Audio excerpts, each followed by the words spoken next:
Hey gang, John Baccarelli here with your Lake St. Clair Fishing Report brought to you by Sportsmen's Direct. It is Friday, September 1st, and we're going into a long holiday weekend here. And the weather looks just gorgeous, although it is going to be on the warm side compared to what we've had. Anyways, the weather looks great. We've had a lot of cooler temps here over the last really the whole month of August has been fairly cool. And we've gotten some north winds finally too. So what that's done is it's really brought that water temperature down out there on the lake. Right now you're at about 70 degrees at Belle Isle, but we've gotten a lot of reports of mid 60s to upper 60s all over the lake. Now that's going to change a little bit this weekend if we do actually hit 90 degrees or get close to 90 for a couple of days. And I know we got some south winds forecasted too. So your surface temps are going to bump up a little bit, and your shallower temps along the shoreline, shallow water with the bright sun and the warmer temps are going to warm up. But we are inevitably cooling off now, and we're starting to go into like a transition time of the year. So now with those cooler temps, it's done a lot over on the west side of the state. The king salmon run is like in full bore right now. And a lot of folks have headed over there to the west side, including guys like my buddy Joe Bauer, who's been over there from Smallmouth Heaven Guide Service. He's been over there chasing kings for probably a much-needed break from his guiding out here on St. Clair. So I know Joe got a beast of a king over there. Let's see who else. Dave Starkey's been over there fishing from the pier heads, catching kings. And customers like Katie were over there vertical jigging kings. So just lots of action over there on that west side of the state for kings. And what this time of the year, this always happens out here on St. Clair with all the added activity, especially now going into September and as we go into October with the salmon fishing, steelhead fishing around the state. A lot of guys getting their blinds and their tree stands set up, getting ready for archery season. That means that the pressure out here on Lake St. Clair does go down this time of the year.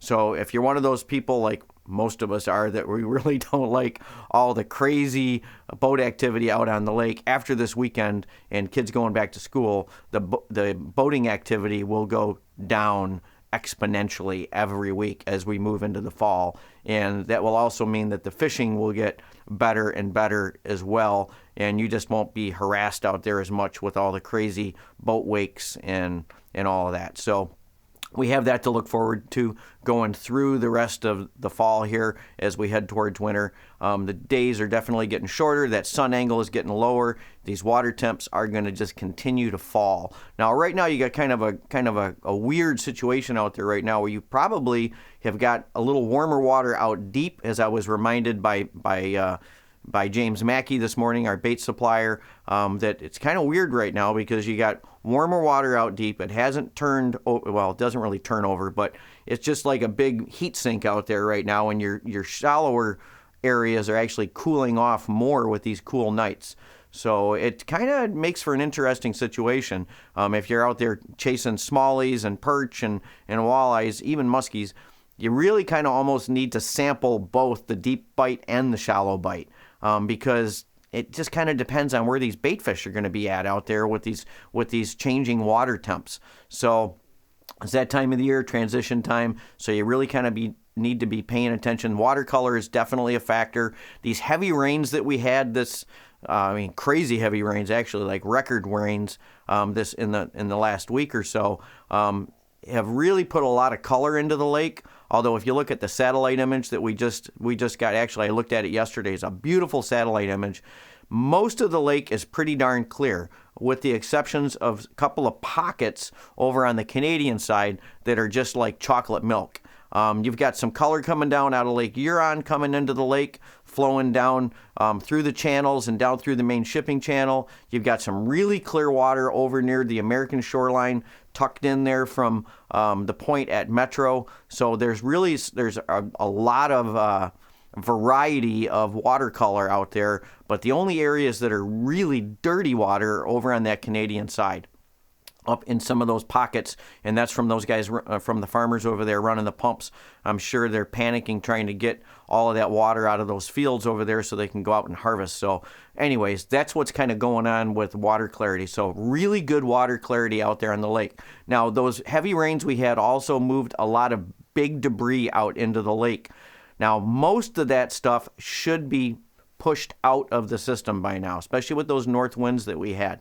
But you still need to be paying attention out there, because there was some really big, more than debris. There were whole trees floating around out there on the lake. And we got all kinds of reports of that, and that stuff is moving, but I'm hoping it's been kind of pushed out of the system by now. It's been enough time that it should be pushed out of the system, but still keep your eyes open out there.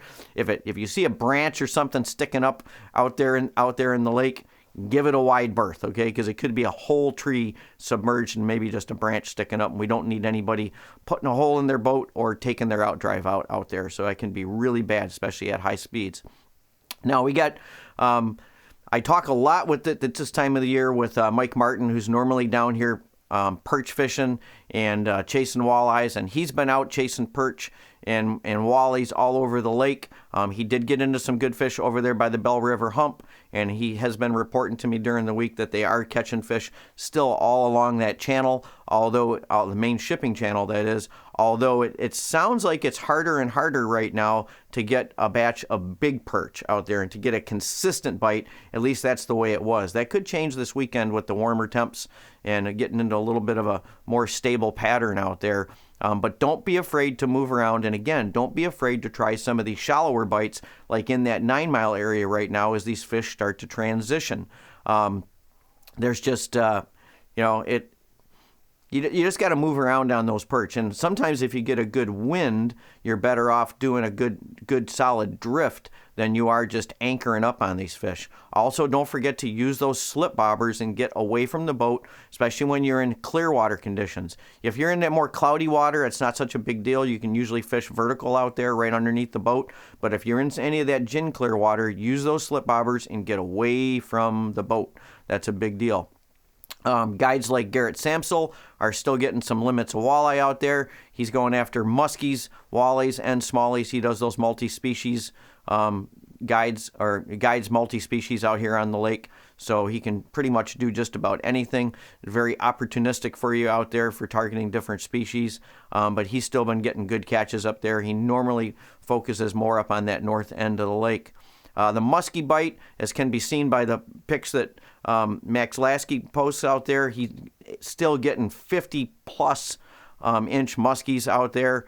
Just some beasts of fish out there. And I know Garrett's still been getting some good ones. Garrett Samsel's been getting some good ones too. So still a pretty good muskie bite going out there, although we're hearing from a lot of the guys, the numbers this year appear to have been down, but still definitely great size on those 50-inch plus fish out there. It's just been one of those years. It's kind of hard to tell if we've actually lost some fish or if the fish have just kind of moved around on the guys a little bit. But generally with that forward-facing sonar, these guys, especially the casters, can really target these fish pretty well. Now, as we go more into the fall here, like we are now, you're going to be starting to see a lot more activity for the skis on the American side, especially once these water temps drop down into the 60s and below. Big rains like we just had will pull a lot of fish into like the mouth of that spillway area. Now, there was kind of a heck of a catfish bite going on there with those flood level waters coming out of the spillway. And I'm sure it's still going right now. I go over that spillway almost every day on my way into the store, and there's still a pretty decent flow coming out of it right now, but it is not like the crazy flow that we had coming out of it. And we're almost like rapids coming out of that spillway after we got that 4 inches plus of rain. But there still should be a decent catfish bite going on there for the next couple of days until that flow pretty much shuts down. So that may be something you want to give a try this weekend. Now, one of the things I've gotten into this year, this fall, we've had quite a bit of rain. We had a really good good spring, kind of like a normal spring, and our apple trees out there just went absolutely crazy. And so I got into pressing apple cider. So for the last few days, I've been pressing cider, and here's a little video I shot of this like 150-year-old apple press that I bought, and it's just a really cool process making apple cider vinegar, and actually probably doing some hard cider too. One other thing I wanted to talk about too is just that bite on the sturgeon up there, up in the St. Clair River, is just continues to just go so strong. Michael Downey is Relentless Grind Guide Service. He's one of the guys I follow a lot up there on that sturgeon bite, and he's continuing to catch just gorgeous dinosaurs up there out of the river. I know a lot of guys have gotten into it this year, and it's really a unique fishery. So if you have a chance, get up there and try it. We're also getting a lot of reports from guys with all that forward-facing sonar out here on the main lake, running into just huge areas of sturgeon. I heard one report that there was an area out there that had like 100 sturgeon in it, that the customer saw on their forward-facing sonar. And I've seen that. Well, I shouldn't say I've seen that. I've actually experienced those big pods of sturgeon out there before. Mostly when you're running the boat, like early in the morning, you'll see those fish sometimes just jumping. They'll be up, and I think they're sunning. I'm not sure what they're doing, but they're up really high out in that area between running out of Harley, headed over towards the channels, especially like running over towards the middle channel area. There seems like that area just collects these fish at this time of the year. So not sure what's going on with that. Maybe I'll talk with the DNR about that in our next advisory board meeting to see what their thoughts are on why those fish congregate out there like that. But definitely for chances of catching sturgeon, your odds go way up in more of confined space up there on the St. Clair River, as those fish are in kind of a more predictable feeding patterns as they move up and out of those holes and feed on flats and stuff up there. But anyways, I want to definitely bring that up.